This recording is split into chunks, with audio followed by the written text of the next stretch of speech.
para makatulong sa pangangailangan ng mga tao. Pakundangan po sa pagdalangin ni San Francisco, maganap nawa ang iyong kaloobang aming pakinabangan ang mga hayop sa ikaluluwag at ikalulusog ng aming buhay.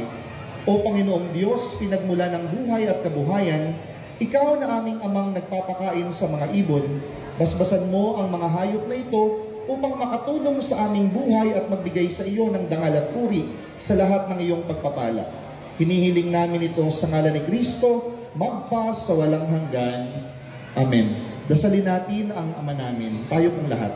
Ama namin, ang mga sala, para ng pagpapatawad namin sa nagkakasala sa amin, huwag mo kaming ipahintulot sa tukso, iadya mo kami sa lahat ng masama. Pakita niyo po sa akin yung mga hayop na alaga ninyo para po mapindisyonan.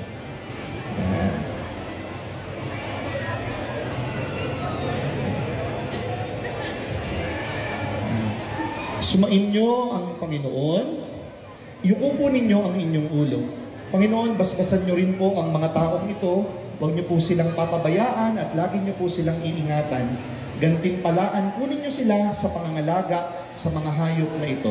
At nawa, silang lahat ay lumaking, malusog at kalugod-lugod sa iyo. Hinihiling namin ito sa ngalan ni Kristo, magpa sa walang hanggan. Amen. Sa kamay na lang.